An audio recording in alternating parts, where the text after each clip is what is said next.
Beneath the glittering chandeliers of New York's Gilded Age, one woman's life was sold to shadows of duty and despair. A poor schoolteacher, with nothing but her mother's frail health to protect, agrees to a marriage of convenience with a man she believes to be a dying merchant. But on that fateful night, Josephine Carter discovers a breathtaking truth. Her husband is heir to one of America's greatest empires.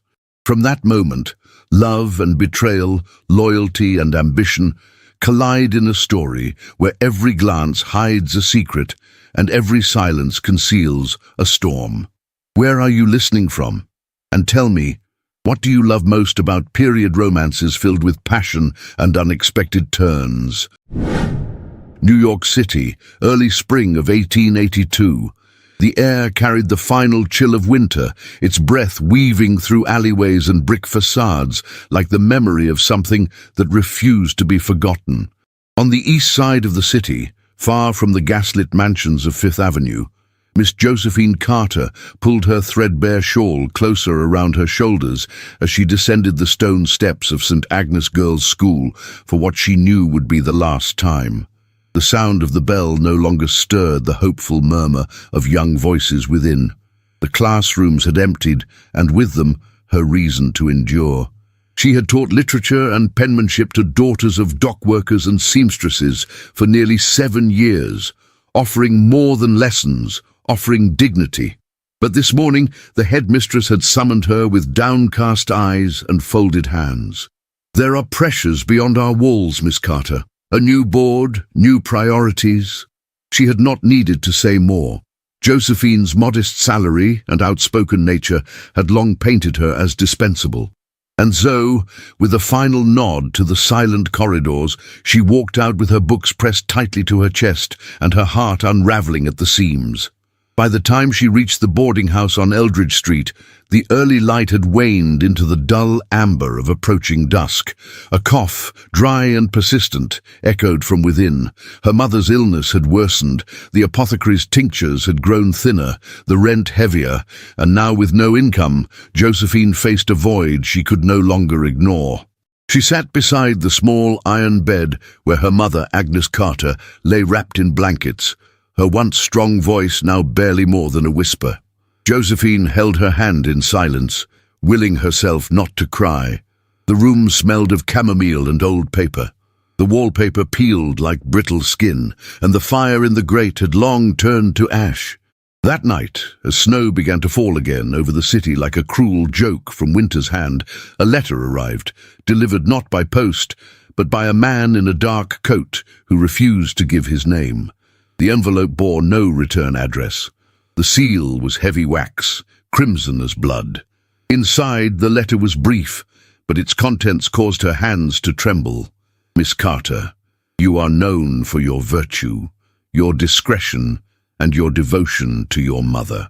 A gentleman of considerable means, whose health has rendered him unable to pursue companionship by traditional means, seeks a wife of character, not beauty, not lineage, but heart. Should you be inclined to accept such a union, you will be granted immediate financial security, a private residence, and care for your mother for the remainder of her days. A carriage will be sent in 3 days' time. If you are willing, be ready. No signature, no name." She read the letter thrice by candlelight, the flame flickering with each exhale she did not realize she was holding. Her mind swirled with questions, but none had answers. Only a rising wave of desperation and a quiet voice inside her that whispered, "There is no other way." 3 days later, dressed in her best muslin dress, an ivory garment long outdated and hemmed anew, Josephine stood before the window of a townhouse she had never seen before, on a street where carriages gleamed and gas lamps burned like golden stars. The carriage that had fetched her bore a crest she did not recognize, and the footman had spoken only twice. Once to confirm her name, once to say, "We have arrived." Inside the drawing room, silence reigned. Dark wood paneling swallowed the light, and every object, from the marble hearth to the oil portraits above, seemed to observe her with cool indifference. Then the door opened, and he stepped in. Theodore Ashland. He was taller than she expected. Though his frame was lean beneath the rich folds of his black wool coat, his face was pale, the skin drawn but not gaunt. There was an elegance to the way he held himself, as though used to commanding rooms without raising his voice. His eyes, grey, clear, unreadable, met hers with startling directness. For a moment they stood in silence. Then he bowed. "Miss Carter." His voice was low and precise, not cold but careful. Every word seemed measured like a man accustomed to being misunderstood. She curtsied, her breath caught in her throat. "Mr. Ashland, please, let us dispense with pretenses. I'm not here to court you. I'm here to make you an offer." He gestured to the chair but remained standing. She sat. "I am in poor health," he said simply. "Doctors do not expect my condition to improve. I have neither time nor patience for society's games. I require a wife in name, in form, and in appearance. I will not demand your affection, only your loyalty. In return, you will have all the comfort and care your mother requires. She may live with you. You will never want for anything again." Josephine's hands clasped in her lap, trembling faintly. "And the purpose of this marriage, sir?" His lips curved slightly, though the expression did not reach his eyes. "Protection. A man in my position needs a shield. The presence of a wife, especially one with your reputation, will silence questions I do not wish answered. And perhaps," he paused, "perhaps I am tired of being alone." Something in his voice then, the crack beneath the surface, made Josephine's heart ache without permission. She rose, slowly. "I ask only that you treat me with honesty and decency." His gaze held hers. "I can promise that." A notary was summoned. Papers were signed. No rings exchanged. No witnesses save the fire and the ticking clock on the mantel. She was given a key. He offered her no kiss, only a quiet nod. That night, Josephine lay awake in the guest chamber of Ashland Manor, staring at the velvet-draped ceiling. The bed was soft, the linens were embroidered. A single candle flickered on the nightstand beside a sealed envelope. Her mother's medical care had already been arranged. A private physician would visit in the morning, and still she felt like a trespasser in a story that did not belong to her. She did not know him. He did not know her. They had bound their lives with signatures and silence, but in the quiet hours before dawn, she rose and walked barefoot to the window. Outside, the snow had ceased. The city, gilded in moonlight, stretched before her like a stage waiting for its curtain to rise, and somewhere in the room across the hall, her husband, by name alone, breathed in solitude. She did not yet know the secrets this house held, nor the power of the name she had taken, only that she had crossed a threshold from which there was no return. Ashland Manor rose like a monument of silence at the edge of Fifth Avenue, its tall arched windows veiled by thick burgundy drapery, and its wrought-iron gates always closed to the world beyond. To the passers-by, it was simply another stone giant of Manhattan's northern stretch, grand, aloof, impenetrable. But to Josephine Carter, who crossed its threshold as a wife in name but not in heart, it felt like a place where time had forgotten to breathe. The carriage that had returned for her was lined with velvet and pulled by a pair of black horses, whose hooves echoed solemnly through the cobblestone streets. The driver spoke not a word, and the footman who opened the door at the manor gave only a shallow nod before disappearing behind her. The marble-floored foyer greeted her with cold indifference. Above her head, a chandelier of crystal teardrops hung from a vaulted ceiling, its brilliance dimmed by the late afternoon gloom. Paintings of ships at sea, some placid, others caught in storms, adorned the hall, and their gilded frames gleamed like relics of a golden age now faded. A maid in grey with hair pulled so tightly it seemed to smooth the years from her brow, stepped forward. "Mrs. Ashland," she said with a curtsy, the title falling with strange finality on Josephine's ears. "I am Miriam, the housekeeper. You will find your rooms prepared." "My mother, has she been—" She arrived an hour ago, Miriam replied without emotion. She is resting in the East Wing under the care of Dr. Bellamy. Josephine closed her eyes briefly, the tension in her chest easing. That singular reassurance, her mother safely cared for, was the only solid ground beneath her feet. She was led through a long corridor where the scent of beeswax polish lingered, and her footsteps echoed against the parquet floors. Every corner seemed too pristine, every surface untouched. It was a house preserved, not lived in. The room assigned to her was elegant beyond imagination. A canopied bed of carved mahogany dominated the space, draped in ivory damask. A writing desk faced the tall windows, and a dressing table lined with silver-handled brushes waited for a mistress she never imagined becoming. Miriam gestured to the bell pull near the bed. "If you require anything, madam." Josephine turned. "Where is Mr. Ashland?" "He keeps his own quarters. You will not be expected to share space unless he expresses otherwise." The answer stung more than it should have. Josephine gave a quiet nod, and Miriam retreated, her presence like the closing of a door behind a locked life. That evening, as dusk sank the city into shadow, Josephine stood alone at her window. Gaslights flickered across the avenue. Far off, carriages rolled by with lamps glowing faintly in the fog. She had known loneliness before, but not like this, not in such wealth, not in such silence. A knock interrupted her thoughts. It was not a servant. Theodore stood at the door, his expression unreadable. He wore a dark velvet jacket and a pale cravat, loose at the throat, as though formality wearied him. The candle in the hall behind him cast a golden line along his cheekbone, illuminating the tension in his face. "I hope the room is to your satisfaction," he said. "It is more than I ever expected," she replied softly. He stepped into the room, his presence commanding despite the fragile air about him. "You may move freely about the house. I only ask that you refrain from entering the West Wing. My offices are there." There was no accusation in his tone, merely caution, yet it carried the unspoken truth. There were boundaries, and she was expected not to cross them. "I understand," she said. They stood in silence for a moment. Then, with a faint incline of his head, he turned to go. "Theodore." He paused. Josephine's voice wavered. "May I ask, why me?" His back remained turned. "Because you were the only one who didn't ask for more than what I could give."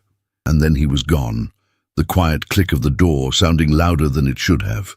Later that night, long after the house had retired into its usual stillness, Josephine sat by the fire, her hands resting on her lap, eyes fixed on the flames. Somewhere beyond the corridor, the sound of distant coughing broke the silence. It was dry, hoarse, drawn from the chest. Her breath caught. She stepped into the hall, barefoot, guided only by the flickering sconces along the walls. The cough sounded again, followed by a muffled groan. Following instinct more than propriety, she moved toward the noise. It led her to a door left ajar. Within, Theodore was doubled over on a settee, one hand bracing himself against the carved armrest, the other clutched at his chest. Sweat clung to his brow, and his breath came in short, sharp bursts. Josephine crossed the threshold without thought. "Theodore!" He looked up, startled, pain clouding his features. "You shouldn't—" "Hush!" She knelt before him, one hand to his forehead. He was burning. "There's medicine," he murmured. "On the desk, in the vial." She found it quickly, a glass vial half filled with dark liquid, and brought it to his lips. He resisted for a moment. Pride, perhaps, but then relented. As he drank, his breathing began to slow. The tightness in his chest eased by fractions. "You should have called someone," she whispered. He shook his head. "I don't like being seen like this." "Then allow me to be the exception." His eyes met hers. In that moment, raw and unguarded, he was not a millionaire, not a master of empire or a name whispered in parlors. He was a man, tired, in pain, and desperately alone. She stood and reached for a cloth, dabbing his forehead gently, her fingers brushing his temple. He did not flinch. His eyes closed. "Why do you help me?" he asked. voice barely audible. Because I know what it is to suffer in silence. She stayed with him until he slept, her hand resting lightly on his. And in the flicker of candlelight, surrounded by the heavy velvet of a stranger's house, she realized something had shifted. Not in him, in her. A man she had married out of desperation had become something more complex than the letters and legal documents had promised. There was warmth behind the frost, and pain behind the poise. She left the room quietly, closing the door with reverence. And as she returned to her chambers, Josephine knew that something unspoken now bound them. Not love, not yet, but something undeniable. The house no longer felt like a tomb. It felt like a story waiting to begin. Morning light filtered through the tall windows of Ashland Manor like a pale benediction, casting faint gold upon the polished floorboards and velvet draperies. Outside, the city stirred with carriages rattling over the stones and the distant clang of streetcars beginning their day. But inside the great house, silence remained sovereign. Josephine sat alone in the solarium, a room so rarely used it still smelled faintly of lavender sachets sealed away seasons ago. Sunlight spilled across the patterned tiles at her feet, warming her hands where they rested on her lap. She held a book she hadn't turned in over half an hour. Her eyes, though fixed on the page, were elsewhere. Since that night, since the moment she had knelt beside Theodore in his pain, something within her had remained unsettled. Not in fear, not in regret, but in awareness. Awareness of a man she had not expected to care for. A man who suffered in silence, who hid pieces of himself behind impeccable manners and restrained conversation. The manor's staff continued to treat her with polite detachment. They moved like shadows, respectful but distant, as though she had yet to earn her place among them. The only exception was an older footman named Harold, whose soft eyes lingered on her with the faint recognition of someone who had once believed in kindness. It was Harold's voice she heard now, carrying faintly through the corridor as he spoke near the butler's pantry. "She's too decent for this farce. I'll say it again," Harold murmured. "She thinks she married a sick merchant with a small inheritance. Doesn't even know he owns half the Atlantic fleet." "Hush, Harold," came the sharper whisper of Miriam the housekeeper. "If Mr. Ashland hears you, he won't. He's too busy with his bloody ledgers and pretending this woman's just a placeholder. Meanwhile, the board grows restless, and Miss Evelyn's eyeing the whole estate like it's hers by birthright." Josephine froze, her fingers tightening around the spine of her book. Half the Atlantic fleet. The words rang like a bell inside her. And more than the claim, it was the ease with which it was said, the casual certainty in Harold's voice. Not rumor, not exaggeration, truth. She rose slowly, her breath shallow. The house was still. The staff moved away, their voices fading into the hush. She crossed the solarium and walked the halls with purpose, her slippers silent against the parquet floor. Her heart pounded, not with fear, but with growing clarity. She had been lied to. The door to Theodore's study stood slightly ajar. He had told her once, calmly but firmly, that the West Wing was private. She had respected that, until now. She hesitated at the threshold, her hand hovering above the doorknob, and then, with one decisive motion, she pushed it open. The room beyond was dim, lit only by a pair of brass lamps on either end of an enormous mahogany desk. Papers lay scattered across the surface, maps pinned to the walls, some marked with inked roots, and the names of distant ports, Charleston, Havana, Liverpool, Boston. In the center of it all sat Theodore Ashland. He looked up slowly, as though he had expected her. "Josephine," he said, his voice quiet. "I overheard the staff," she said. No preamble, no attempt at decorum. Her voice was steady, but her hands betrayed her with a slight tremor. "You own Ashland Shipping." His eyes did not flinch. "Yes. You are not a sick man clinging to a small estate. You are heir to one of the largest maritime empires in this country." "That is also true." The silence that followed was heavy. "You let me believe you were a merchant," she whispered, her tone growing tight. You let me walk into this house thinking I was marrying a man of modest means, a man who needed companionship, not protection from scandal. I never said I wasn't those things, he replied, rising from his chair. You assumed modesty, and I did not correct you. Why? The word cracked out of her like a whip. Why deceive me? He stepped closer, his face unreadable, but his voice was low and raw. Because if I had told you the truth, you would have questioned your own reasons. You would have wondered if you were doing it for money, or pity, or the fantasy of becoming someone's savior. Tears burned behind her eyes, not from sorrow, but from humiliation. And now I wonder if I was chosen simply because I'm convenient, she said bitterly. A poor girl with no social standing, someone who wouldn't ask questions. That's what they wanted, he said, his voice harder now. That's what my family demanded. Evelyn, the board, the vultures circling this house. They didn't want me to marry someone of society. They feared a match born of passion, someone with ambition. You, they thought, would be silent, harmless. She stared at him. And what did you think, Theodore? For the first time his composure faltered. He looked down, hands braced on the desk. I thought you had dignity, he said barely above a whisper. I thought you had compassion, that perhaps, if I were to die, you would mourn me not as a husband but as a man. Her throat tightened. He looked up again, and this time there was no shield in his eyes. You were the only woman I believed would look at me and not see the empire. Only the man behind it. Josephine backed away. And yet you gave me a name I never earned, a title I never understood, and surrounded me with strangers who treat me like an intruder in your palace.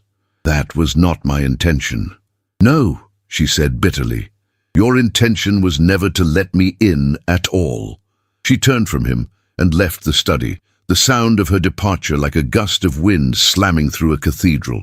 Back in her chambers, she closed the door behind her and leaned against it, chest heaving.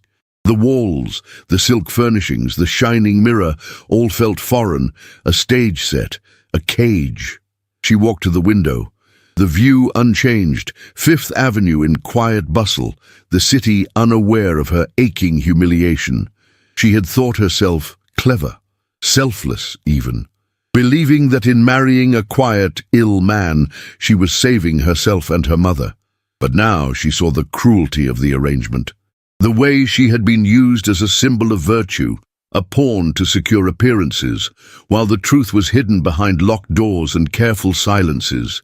And yet, she could not forget the way he had looked at her in that moment. Not with arrogance, but with something closer to fear. Not of her, of being seen. The candle on her bedside table flickered as she sat down, her fingers twisting in the folds of her skirt. Her breath was shallow. Her heart was loud. She had entered this house as a woman with nothing to lose, and now, for reasons she did not yet understand, she felt as though something had been torn from her. Not love, not yet, but something had begun. And now she could not turn away from it. The chandeliers of New York's high society glittered brighter than the stars that failed to pierce the haze of coal smoke above the city. Beneath their opulent glow, crystal clinked, laughter echoed, and secrets were passed as softly as perfume. And now, Josephine Carter Ashland stood in the midst of it all, draped in silk, corseted in elegance, but no less out of place than a sparrow caged among peacocks. Her first appearance as Mrs. Ashland was at a charity reception for the Metropolitan Orphans Guild, held in the grand ballroom of the Pembroke estate. The invitation had arrived addressed to Mr. and Mrs. Theodore Ashland, sealed in gold wax, accompanied by a discreet note penned by Evelyn herself. It will be expected of you to attend. The family must be seen united. Do wear something suitable. Suitable.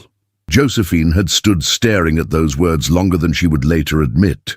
On the night of the reception, Miriam laid out a gown sent by one of Evelyn's favoured couturiers, pale lilac satin with silver threading along the hem, a colour delicate enough to imply humility but rich enough to avoid insult.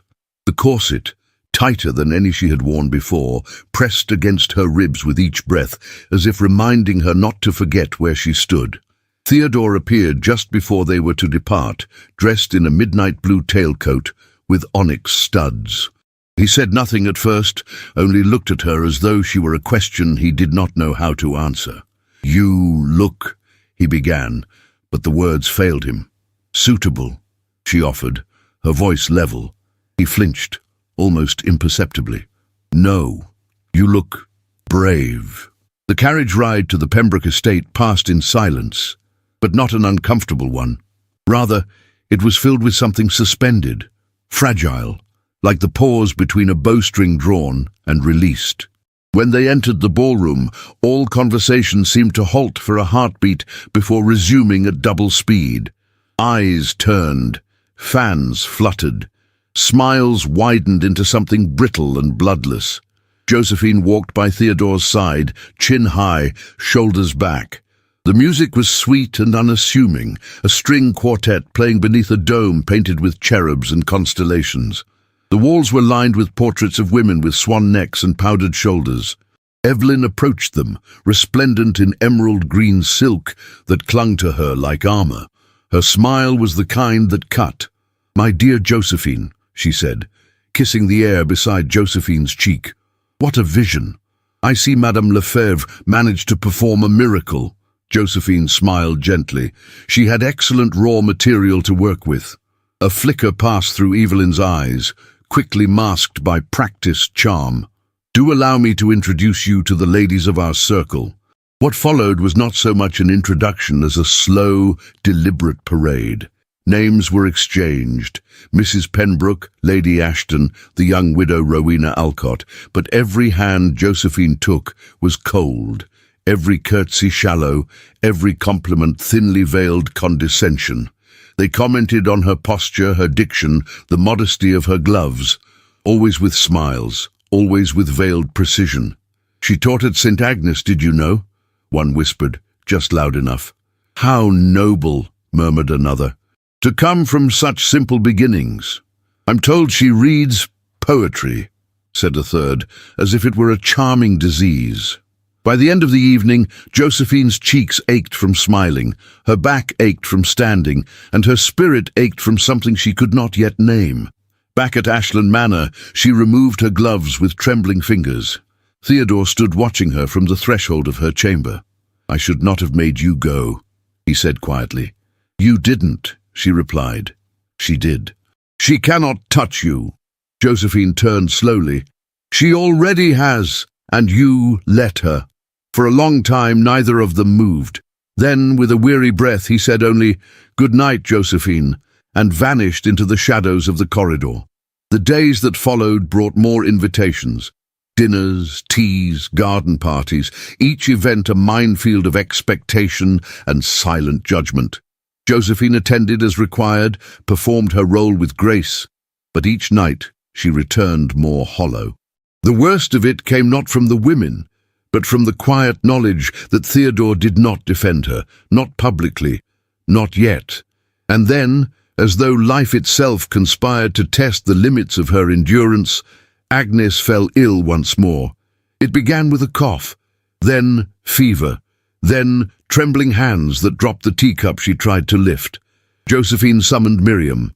Miriam summoned the house physician. "He's with Mr. Ashland," the maid said. "I'll inform him after the board meeting." But hours passed. Agnes's breathing worsened. Her skin turned pale and damp, and Josephine, her gown soaked with worry, her sleeves rolled, her hair undone, descended the stairs in search of Theodore. She found Evelyn first. "Where is he?" Josephine asked, voice taut. Evelyn smiled sweetly. "Occupied. The family has more pressing concerns at the moment. My mother may be dying. And yet you came from nothing. I doubt the physician's visit was part of the marriage agreement." The words struck with precision. Josephine staggered back half a step, her breath caught in her throat. "Please," she whispered. Evelyn's expression did not change. "I'll see what I can do." That evening, Theodore came to her room. She was seated beside Agnes's bed, holding a cloth to her mother's brow. Her face was pale, and when she looked up at him, something inside her was already broken. "I didn't know," he said. "I asked for so little," she murmured. "Just that she be cared for. I thought that was part of the bargain." "It was," he said hoarsely, "and it will be again. She needs a real doctor. She needs warmth. Not this house, not this silence." Theodore knelt beside her. "Then I will bring her light." He rose and left the room without another word. Within the hour, a new physician arrived. With him came medicines, linens, warm compresses. Fire was stoked, candles lit, and for the first time since entering Ashland Manor, Josephine felt something like hope take root. As dawn broke over the city, golden and quiet, Theodore returned. He stood at the doorframe, watching as Josephine, half asleep, sat by her mother's side. "You should rest," he said. "I can't." He hesitated. "She will recover. You saved her." Josephine looked at him, her eyes rimmed with exhaustion. "You could have saved her sooner." "I was trying to save you both." "From what?" He didn't answer. But in the silence, in the way his hand reached for hers and hovered, just barely brushing her fingers, she knew, from his world, from his family, from himself, that touch, fleeting and fragile, spoke more than apology. It was not forgiveness, not yet, but it was the beginning of something that neither could name. The rain fell without pause over Manhattan, drumming softly against the high windows of Ashland Manor like a sorrowful waltz. The streets below were slick with mist, their gas lamps casting blurred halos in the early twilight. Inside the house, the servants moved like wraiths, quiet, efficient, and always watching. Josephine stood in the West Wing, where the walls whispered of history and pride, where the doors remained locked to her until now. Earlier that day, a distracted young servant had left the study door unlatched while delivering correspondence. Josephine, searching for a misplaced volume of poetry, had followed the sound of the wind rustling through a cracked window and found herself standing at the threshold of Theodore's sanctum. She hesitated. The room was richly appointed, but it bore none of the ostentation found in the ballrooms of the city's elite. Dark, leather-bound ledgers lined the walls. Charts of shipping routes and maritime records sprawled across the desk. One globe stood open to the Atlantic, with fine gold pins marking dozens of ports. Curiosity was not a virtue she often indulged, but something within her, stirred by weeks of unease and Evelyn's venomous glances, urged her forward. A sheet of parchment, half tucked beneath a folder, caught her eye. The handwriting was delicate, but the words were anything but. "We must bring the vote forward before the year's end. Theodore's condition will not hold under scrutiny. His new wife is docile for now, but if she begins asking questions, we will lose control. I've secured the medical reports. No one will contest them. Once the board rules him unfit, the shares will pass to the family trust. You, Evelyn, as acting guardian, will execute full control." The blood drained from Josephine's face. The paper trembled in her hand. There was no signature, but the voice behind the ink was unmistakable. She pressed the paper back into place and retreated, heart racing. The house felt colder, the shadows deeper. She returned to her room but could not sit nor rest. Betrayal, it clung to the corners of every hallway. That evening, when the clock struck 9, Josephine went in search of Theodore. She found him in the library, seated near the fire with a book open on his lap, though he clearly was not reading it. His gaze was far away, as though trying to see a future hidden just beyond the flame. "Theodore," she said, softly but firmly. He looked up. "Josephine, I need to speak with you, privately." His brow furrowed. He set the book aside and gestured toward the armchair across from him. "What is it?" She did not sit. "Today I found something. I wasn't looking for it, but it was there." He watched her closely now, every muscle alert beneath the stillness. "There's a letter on your desk, a message from Evelyn, or perhaps someone speaking to her. A plan to call a vote, to declare you unfit." His jaw tightened. He didn't move. She means to take everything, with the board, with falsified reports. She wants to control your empire. The fire cracked in the hearth. Outside, thunder rumbled low. I know, he said at last. Josephine blinked. You knew? His voice was low. Not in those words, not in such bold ink, but I have known for some time what Evelyn wants. And you've done nothing. He stood, slowly. I have done what I could. There are politics involved, Josephine. Allegiances, quiet wars.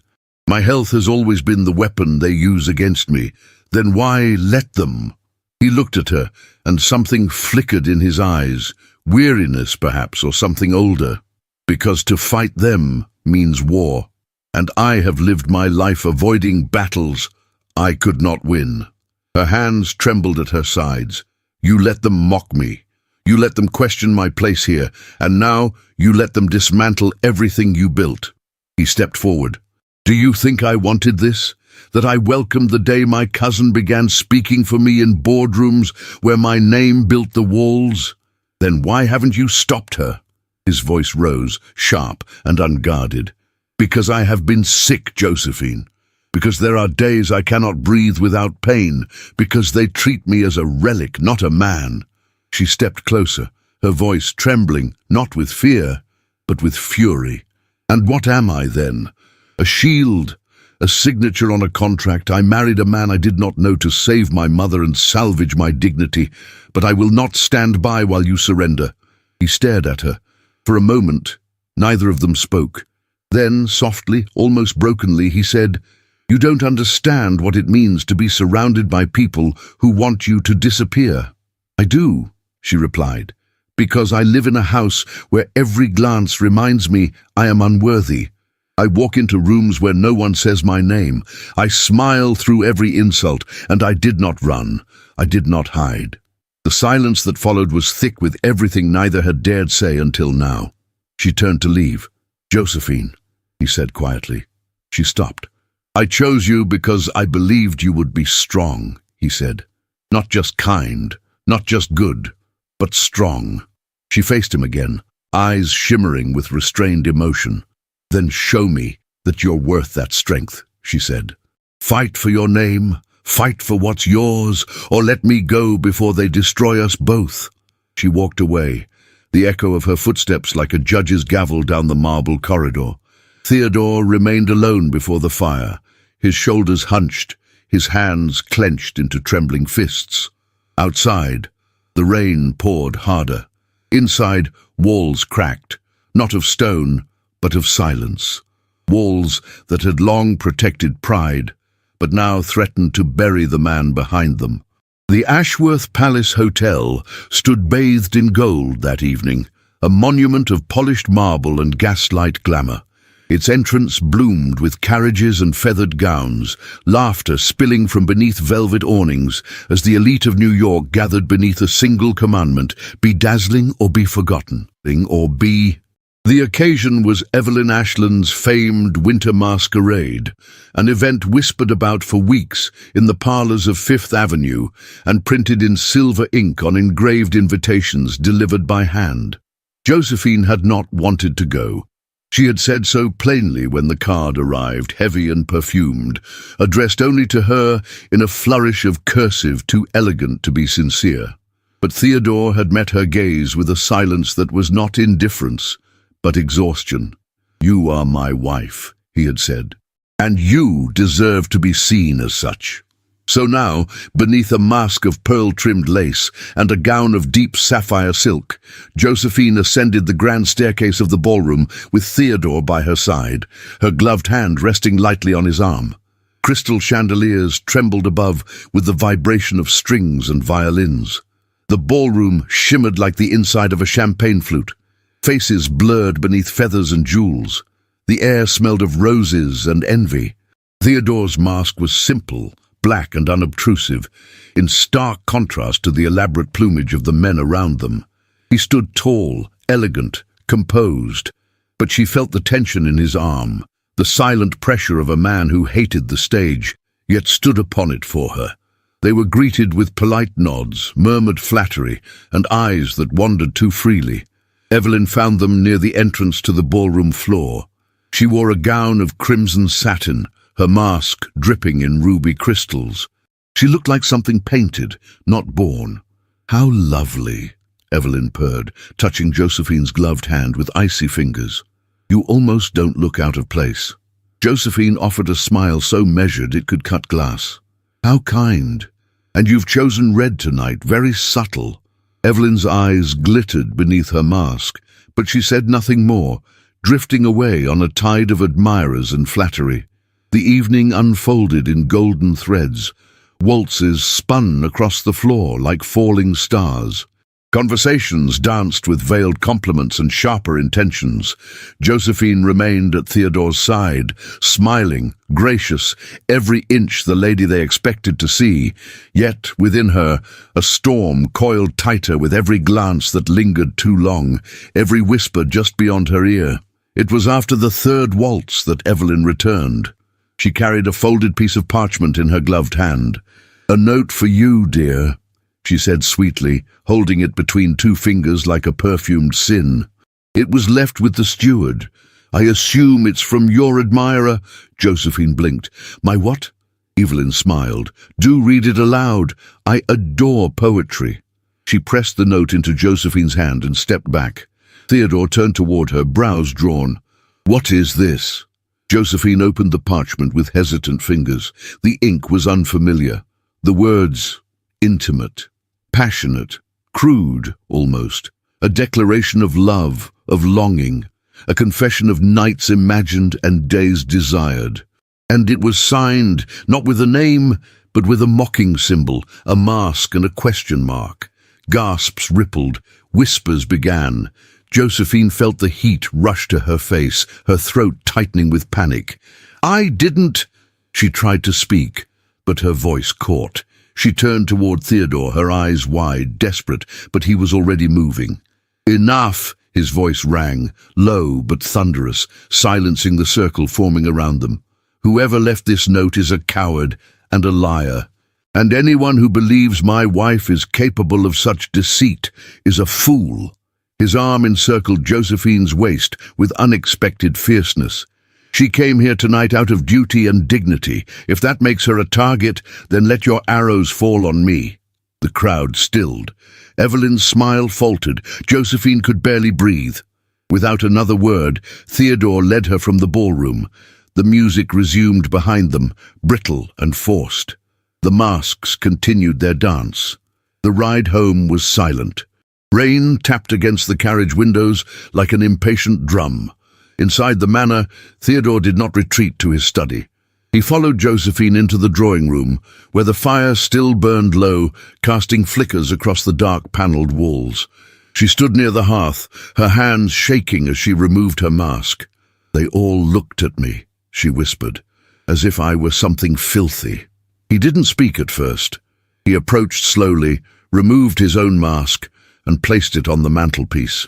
"You shouldn't have had to bear that," he said. "Not tonight, not ever." She turned to him, her voice trembling. "They'll believe it. They'll think I invited someone's attention, that I welcomed it. Then let them think what they please," he said softly. "Let them choke on their gossip. You don't owe them anything." She shook her head, eyes brimming. "But I wanted to be worthy of your name." He stepped closer, and for the first time in what felt like forever, he did not hesitate. "You are," he said. "You always were, long before they ever heard it." She looked up at him, eyes wide, uncertain. "I'm not dying, Josephine," he said. "I never was." The room froze. He continued, voice low but steady. "I've been ill, yes. I have a condition, chronic. It comes in waves. It weakens me. But it won't kill me. I let them believe otherwise. I let them think I was fragile, that I couldn't lead. And when I married you, I told myself it was for protection. But the truth is," he swallowed hard, "I was afraid, not of you, of what you might see in me, of being loved and found lacking." She exhaled, her heart beating wildly. "You let me believe you were fading," she said, "that you needed me only as a companion. I needed you," he said, stepping closer, "in ways I didn't know how to name. She reached up slowly, trembling, and touched his face, just beneath his cheekbone, where the mask had rested. "And now," she whispered. He leaned into her touch. "I still need you." Their kiss was not sudden. It was slow, hesitant, born of vulnerability and held breath. It was not of duty or pretense. It was not a reward, nor a transaction. It was a choice. When they parted, they remained close, foreheads touching, hearts unguarded. Outside, the city breathed beneath a sky no longer filled with rain. Inside, beneath the chandelier's last flicker of light, something fragile and fierce had begun to bloom. The arrival of spring in New York was not marked by gentle breezes or the scent of blooming flowers. It came instead with the slow retreat of frost from marble sidewalks, with the distant hum of carriages resuming their constant rhythm along Fifth Avenue, and with the return of social invitations sealed in gold wax and delivered by gloved hands. Ashland Manor, for all its grandeur, remained a fortress of shadows. But inside its high walls and silent corridors, something had shifted. Josephine Carter Ashland now walked the halls with her head held higher. Her gown still bore the grace of modesty, but her presence no longer passed unnoticed. She did not speak more than necessary at the dinners Evelyn arranged, nor did she demand attention, and yet she was beginning to command it. It began with a luncheon hosted by Mrs. Lillian Winthrop, a woman of 60 with silver hair worn in a soft chignon and a voice like porcelain, elegant yet capable of slicing.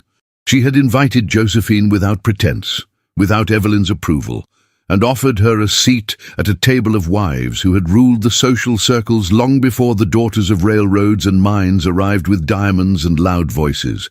"I do admire a woman who survives scandal without curling into herself like a dying fern," Mrs. Winthrop had said with a faint smile, sipping her tea. "You stood your ground, Mrs. Ashland. Not many would." Josephine, stunned at first, had answered with quiet gratitude. But inside her something stirred, a warmth, a recognition that perhaps not every pair of watching eyes in the city saw her as an intruder. Some, it seemed, saw a woman worth watching. That same week, a letter arrived by courier. No wax seal, no sender's name. The envelope was plain, the paper heavy. Inside, a single line written in tight, clean script. "The storm around your husband was not born yesterday. Be cautious where you place your trust." There was no signature, no clue, and yet the words struck with the weight of warning. Later that day, as Josephine walked through the offices Theodore had permitted her to begin managing, small, quiet tasks at first, reviewing charitable accounts, organizing port schedules, she found herself unable to shake the sense of being observed. Not by the clerks or the staff, but by something deeper. The memory of that letter whispered to her with every shuffled ledger. "You're thinking too hard again," Theodore said from the doorway, leaning against the frame with a softness that only she was allowed to see. She looked up from the desk, blinking. "It's difficult not to." "You're doing well." The shipping schedule from Baltimore was months behind until last week. She offered a slight smile. "It helps that the men have stopped assuming I confuse cargo ships with tea trays." Theodore entered, stepping around the desk to hand her another stack of papers. Their hands brushed. The contact was fleeting, but their eyes lingered. "There are rumors," she said carefully. "There always are. About the company, about you, about something before me, something unspoken." He hesitated. "The board is divided. Evelyn has always known how to sow fear. But it's not only fear, it's something older, something more fragile." He said nothing. But she saw it, the tension that flared behind his gaze. Before she could ask more, a knock interrupted them. A young man stood at the threshold, holding his hat nervously. He had an ink-stained vest, unruly curls, and the look of someone more familiar with printing presses than with parlours. "Apologies," he said, addressing Josephine. "I was told you might spare a moment. I'm Elias Ford, reporter for the New York Tribune." Theodore stiffened. Josephine stood. "And what brings you to Ashland Shipping, Mr. Ford?" He offered her a folded piece of paper.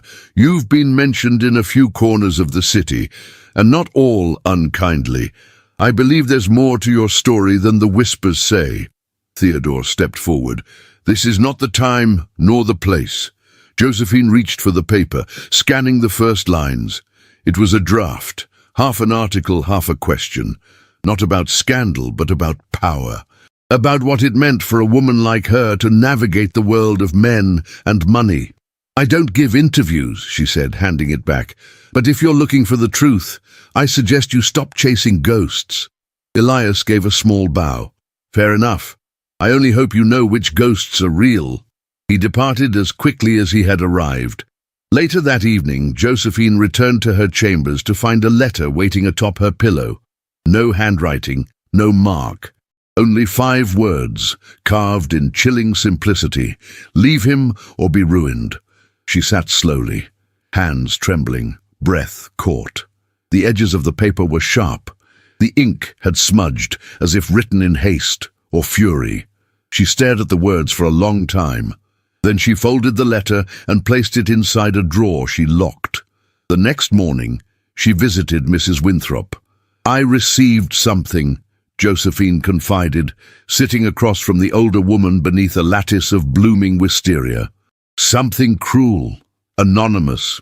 Mrs. Winthrop regarded her with knowing eyes. "You've stepped into a pond where the lilies grow over corpses, my dear. Don't be surprised when one tries to pull you under." "Evelyn," Josephine whispered. "She wants to destroy him. She wants what she thinks is hers," the matron replied, "and she's not alone.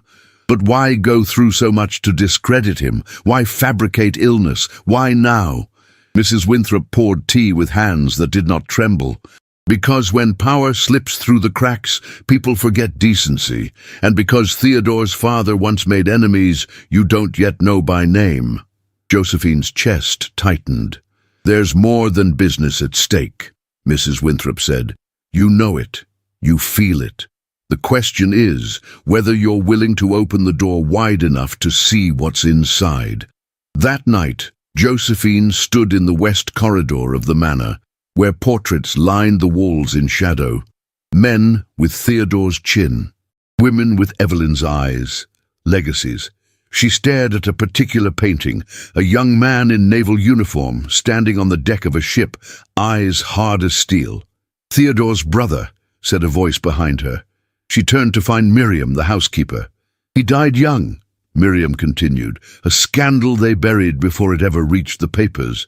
Drowned during a voyage gone wrong, or so they say." "Why are you telling me this now?" "Because you're the only one who ever bothered to see more than what's polished." Josephine returned to her chamber with questions that multiplied in the dark. Who had sent the letter? What had truly happened to Theodore's brother, and why did the past linger so thickly in every room, like smoke that refused to clear? As she extinguished the lamp beside her bed, she whispered into the darkness, "I will not run. Not from secrets, not from power, and not from the man who had begun to trust her with the parts of himself no one else dared to touch." The boardroom of Ashland Shipping was a cathedral of power. Vaulted ceilings, mahogany walls, oil paintings of ships slicing through stormy waters, and a long, polished table that had hosted decades of decisions shaping the empire's fate. That morning the table bore fresh ink, stiff collars, and the kind of tension that couldn't be spoken aloud. Theodore stood at the head of the room, his figure tall yet drawn, the color in his cheeks more suggestion than presence. His eyes, usually sharp and calculating, now bore shadows beneath them, shadows that deepened with every passing hour. Josephine stood outside the heavy double doors, fingers laced tightly in front of her, listening to the muffled cadence of voices. Evelyn's voice, measured, serpentine, rose above the rest, masking ambition behind civility. Josephine had not been invited to attend, wives never were. But Josephine Carter Ashland was no longer merely a wife. The meeting stretched. She paced. And then, as the grandfather clock in the hallway struck 11, the doors flew open. A junior clerk ran toward her, his face ashen. "Mrs. Ashland," he collapsed. She didn't wait for permission. Inside, Theodore lay slumped in a high-backed leather chair, his breathing shallow, one hand clutching the edge of the table. The room had descended into quiet chaos. Evelyn stood frozen near the window, expression tight with something that looked more like inconvenience than concern. Josephine rushed to his side, kneeling beside him, placing a hand against his clammy forehead. "Call for Dr. Bellamy," she ordered, voice calm despite the pounding in her chest. "Now." She looked into Theodore's eyes. He was conscious, but barely. "You'll be all right," she whispered. "I won't let them take anything from you." His lips parted, but no words came. That night the manor was bathed in unnatural quiet. Theodore slept under heavy sedation. Dr. Bellamy had assured her it was not fatal, but it was serious. His body had finally bowed under the weight of weeks of pressure, pain, and betrayal. Josephine stood at the foot of his bed, unmoving. In her hand, she held the same letter she had once found in his study, the one detailing Evelyn's plan to remove him from power. She now had others to match it. Ledger pages, altered reports, signatures that didn't match. And something else, something Elias Ford had delivered to her in secret that very morning. A sealed envelope containing the original medical report Evelyn had buried. The one that proved Theodore's condition, while chronic, was nowhere near debilitating enough to justify his removal. The next day, the emergency meeting was called. Evelyn had wasted no time. The location was changed, no longer at Ashland Manor, but in a private suite within the Metropolitan Banking Hall. The excuse was decorum. Josephine arrived precisely at 10 o'clock, wearing a slate-grey gown with high collar and matching gloves. Her hair was arranged in a soft chignon. A simple hat sat atop her head. She looked, as Evelyn would later describe her through clenched teeth, like a widow preparing for battle. The room fell silent as she entered. 13 men in dark suits and one woman in crimson silk turned toward her. "Mrs. Ashland," said one of the elder board members, clearing his throat. "We were not expecting—" "I represent my husband in this session," Josephine interrupted calmly. "By his written authority." She laid the document on the table, signed and dated 3 days prior. Theodore's signature gleamed in fresh ink. Evelyn rose slowly. "With respect, Josephine, this is a matter of governance, not domestic concern." Josephine's eyes met hers. "This is a matter of integrity, of legacy, and of law." She placed a second document on the table.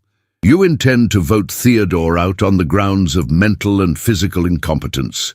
Yet this report, signed by Dr. Marcus Bellamy, states otherwise." Gasps fluttered.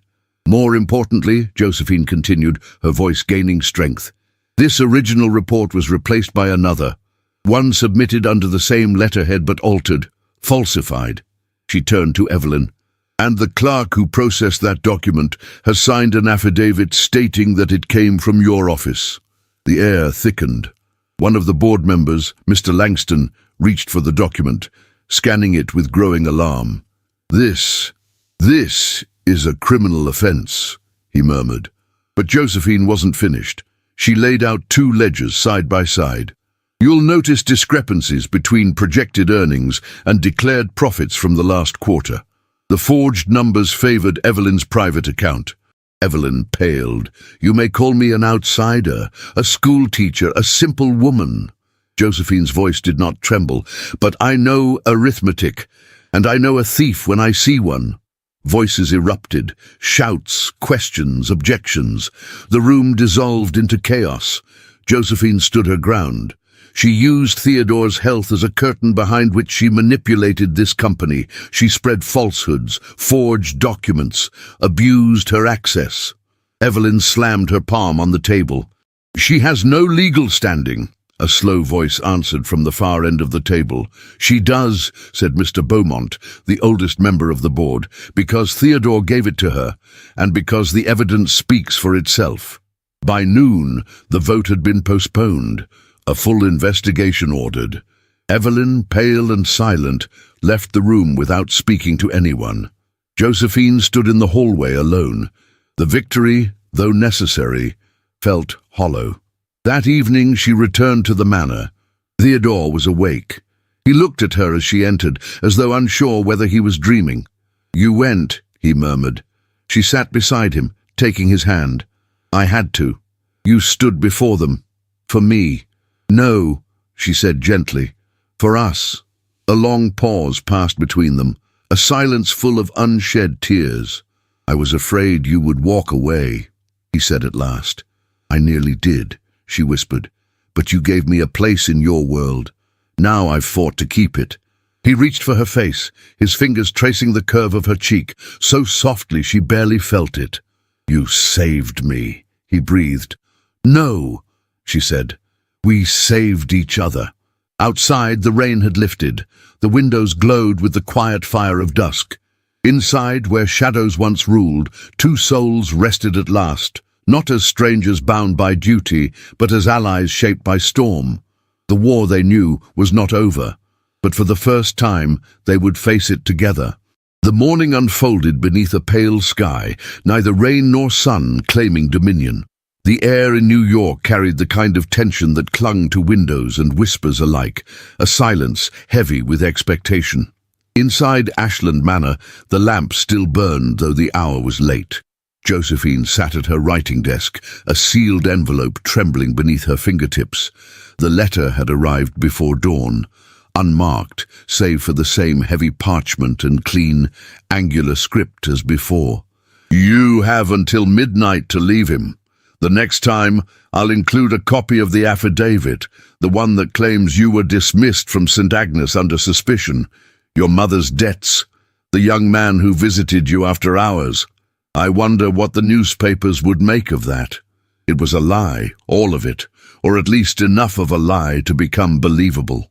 Josephine closed her eyes, the burn of shame not because of what the letter contained, but because of how carefully it twisted the truth. The young man had been a father begging to keep his daughter in school after failing to pay tuition. The debts were real, but they had been settled long before Theodore entered her life. And her dismissal, well, that part had never been written down. She rose from the chair and crossed the room slowly, the letter still in her hand. Outside the window, the garden stretched beneath soft fog, the stone path slick with dew. The silence inside her chambers was profound, broken only by the ticking of the mantel clock. Midnight would come soon enough. She descended the stairs and entered the east drawing room. Theodore sat near the fire, the amber light drawing warmth back into his cheeks. His recovery had been steady, and yet a fragility still clung to the corners of his strength, like the final threads of a storm. When he saw her, he set down the ledger he had been pretending to read. "She's growing more desperate," Josephine said, offering him the letter. Theodore read it once, his face stony, then again slower. When he looked up, his eyes were dark with fury. "She's trying to ruin you. She's trying to isolate you," Josephine corrected gently. "If she makes me leave, you'll be surrounded only by those who serve her. She won't succeed." Josephine stepped closer, her voice quiet. "You must understand, Theodore. If she takes this to the press, there will be no defense. Not in time, not with your name already under scrutiny." "I'll speak to the press myself," he said sharply. "I'll tell them the truth. I'll tell them you—" "No." Her voice was soft, but firm. "You can't be the one to save me this time. It won't work. Not if the world thinks I only stand because you held me up." He looked at her with something between wonder and sorrow. "Then what will you do?" he asked. Josephine walked to the fireplace, dropped the letter into the flames, and watched it curl to ash. "I'll fight fire with dignity." The next day brought unexpected winds of change. The New York Tribune printed a full-column editorial by Elias Ford under the title "The Iron Beneath the Lace, a Portrait of Mrs. Josephine Ashland."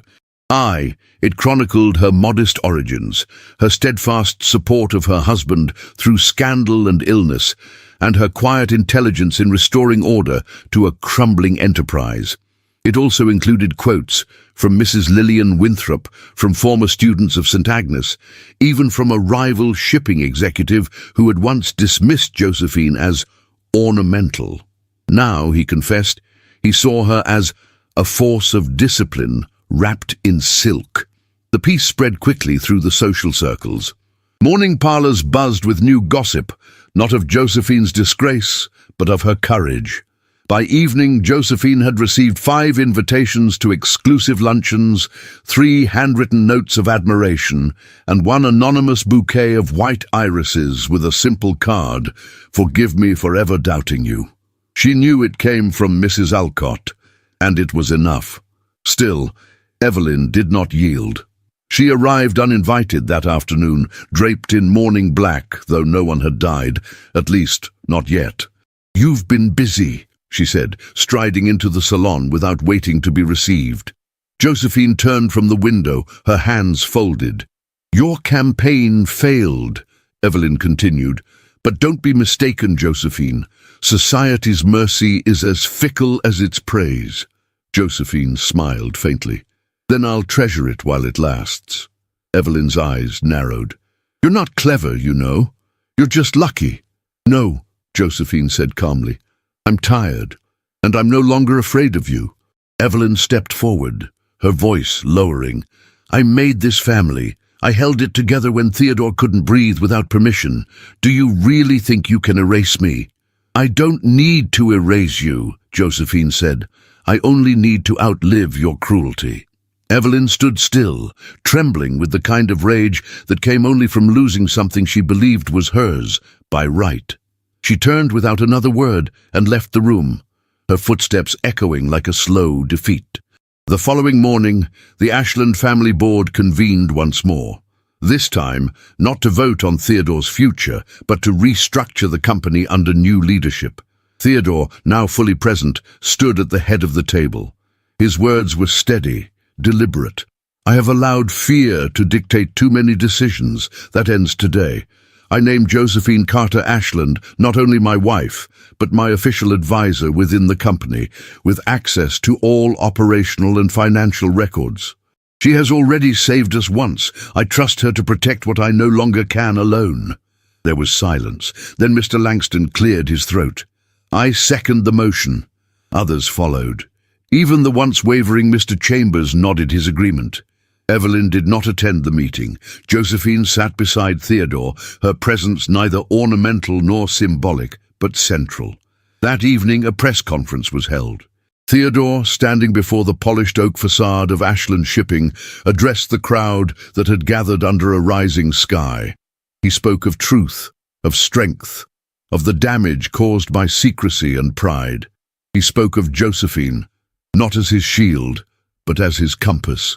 "She did not marry me for wealth. She did not stay for comfort. She stayed because she saw in me a man still worth saving, and in her I found something I had never possessed, an equal." The crowd hushed. "She is not only my wife. She is my voice, my advisor, and my greatest ally." Applause swelled, tentative at first, then full. Josephine, standing to the side, felt a warmth bloom in her chest. Not pride, not triumph, something deeper.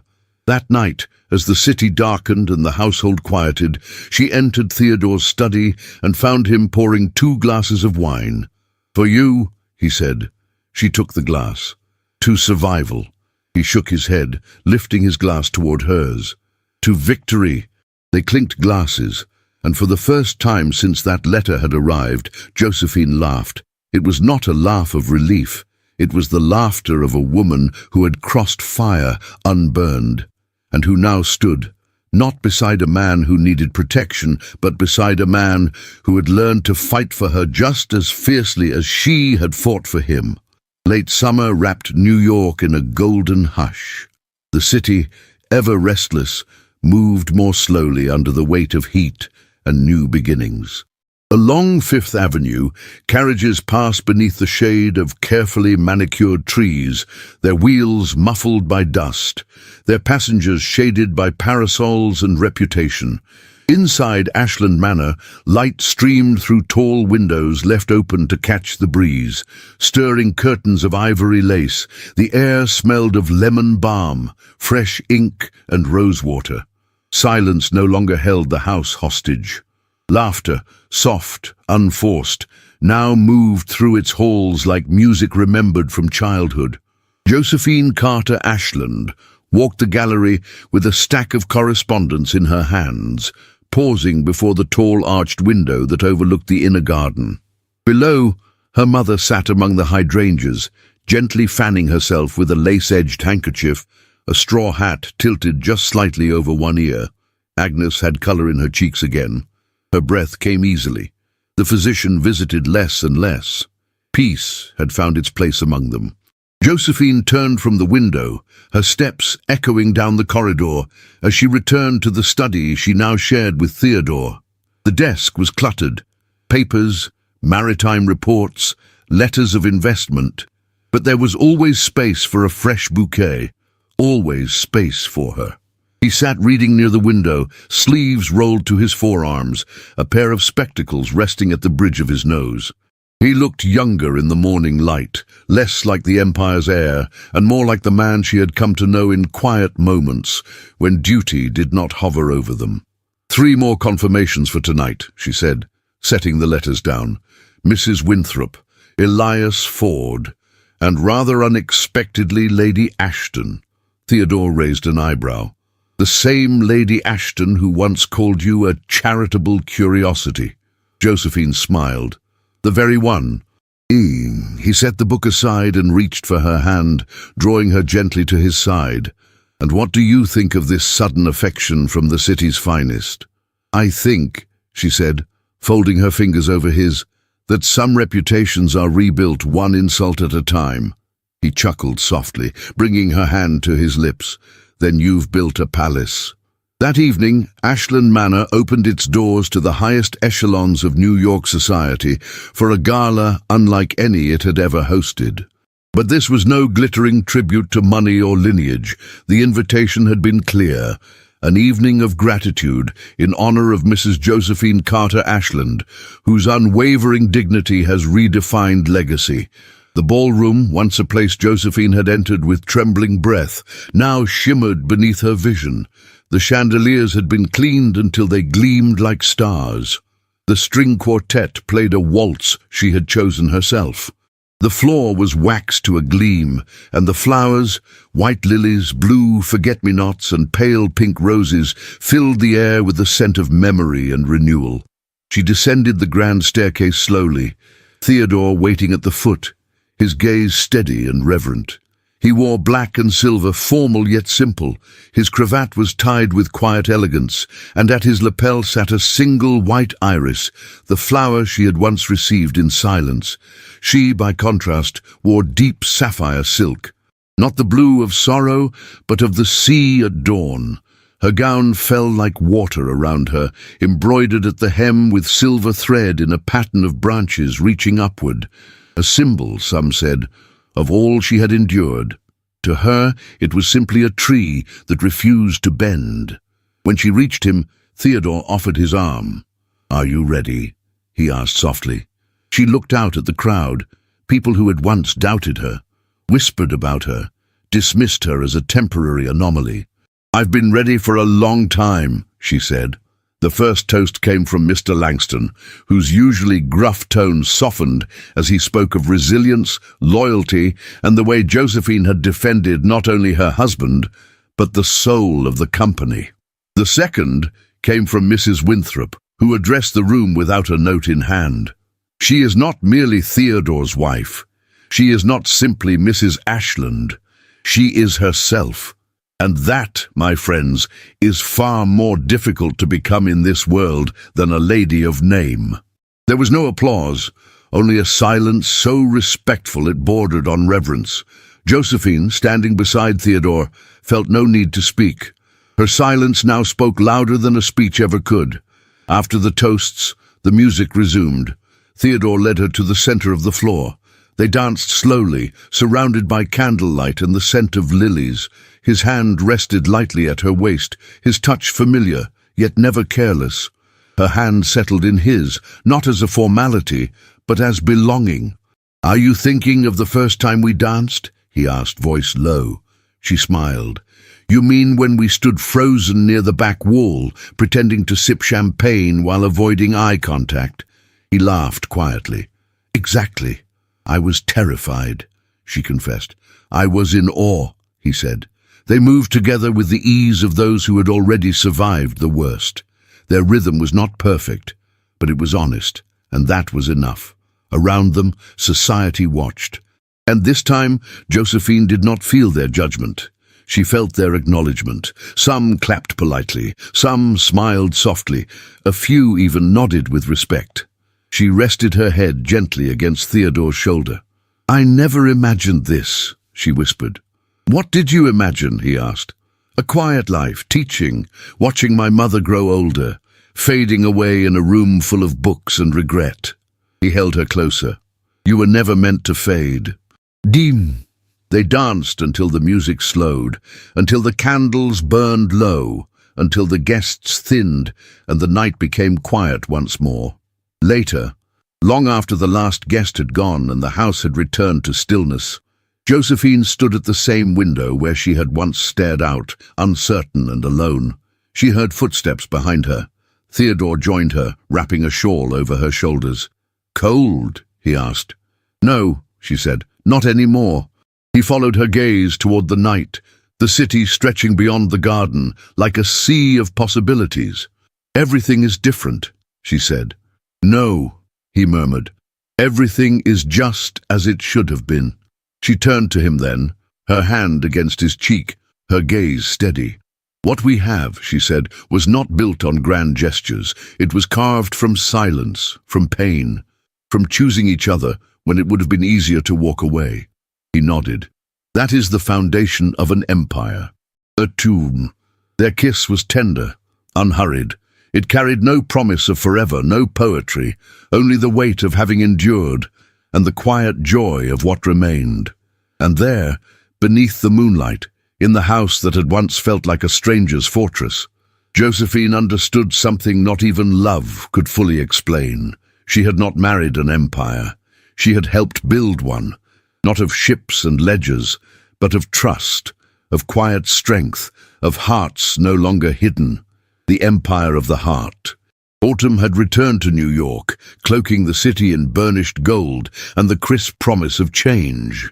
Leaves drifted from the trees that lined Fifth Avenue, spinning gently to the ground like memories loosened by time.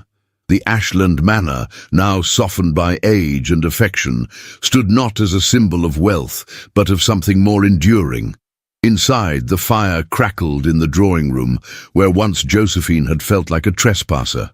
Now it bore the marks of living, children's books stacked by the hearth, a silk shawl draped over a chair, and the gentle sound of laughter echoing from the hallway.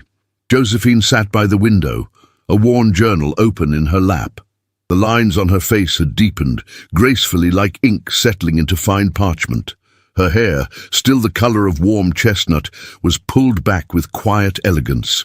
She looked not like a woman reaching for her youth, but one who had lived it fully. She turned at the sound of small footsteps. "Mama!" cried a boy of 7, his dark curls bouncing as he raced into the room.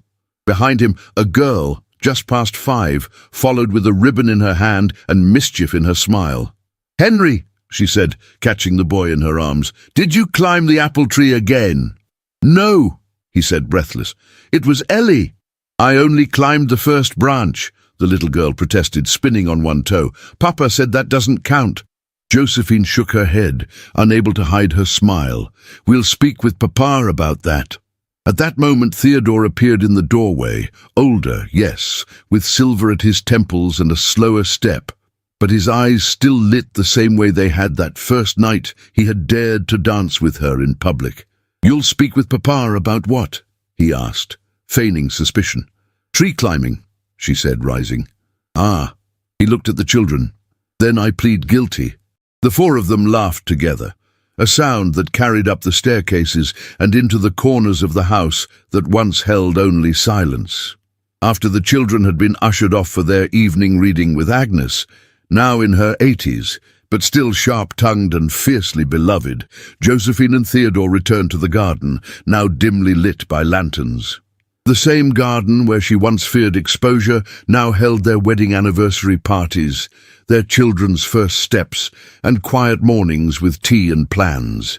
The empire had changed. Ashland shipping had modernized, expanding into new markets, embracing steam and innovation. Josephine had become a respected figure in business and philanthropy. Her counsel sought even beyond the confines of the company. She founded a school for girls in the city's working districts and served as its patron, ensuring no young woman would be dismissed for being poor or plain or inconvenient. Theodore, once seen as frail, had grown into his role with measured strength. He no longer let others speak for him. His voice, steady and resolute, was now one of New York's most respected. And Evelyn? She had left the city 6 years ago after her final attempt to oust Theodore failed in full public view.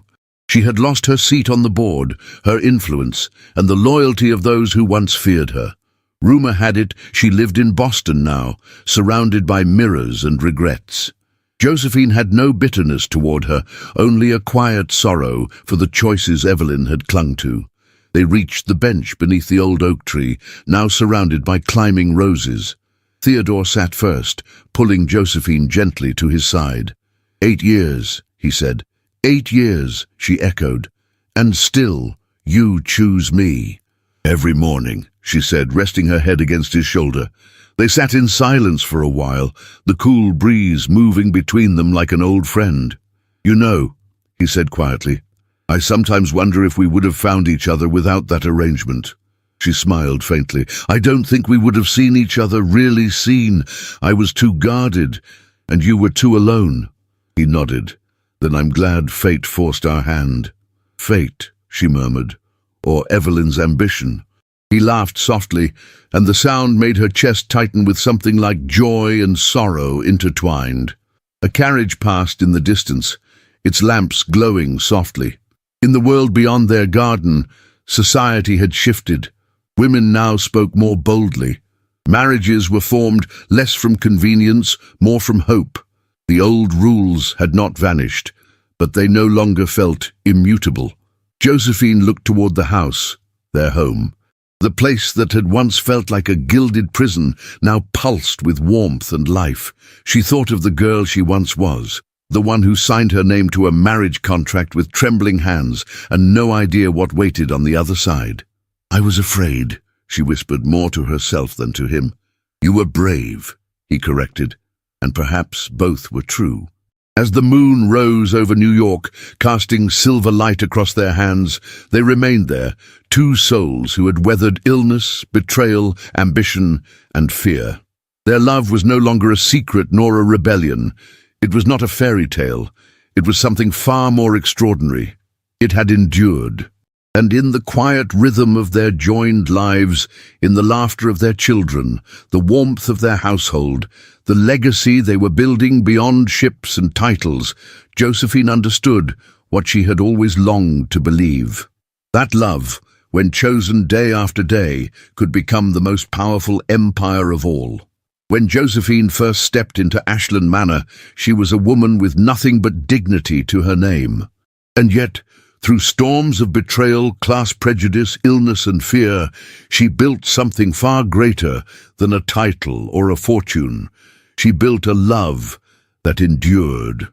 This story is a powerful reminder that true strength does not come from status, but from the quiet courage to remain kind when the world is cruel, to hold your ground when your heart is breaking, and to choose love even when it seems impossible. If you've stayed with us until the very end, write the word empire in the comments to let us know you were here. It helps more than you think, and it lets us see just how many hearts this story has touched. And if Josephine and Theodore's journey moved you, we invite you to share this story with someone who believes in second chances and love that grows stronger with time. We have more emotional period romances waiting for you, full of resilience, passion, and unforgettable characters. Just check the cards at the top of the screen or visit our channel for more timeless tales. Thank you for being part of this story. And remember, sometimes the most powerful empires are built not from stone or steel, but from the quiet strength of the heart.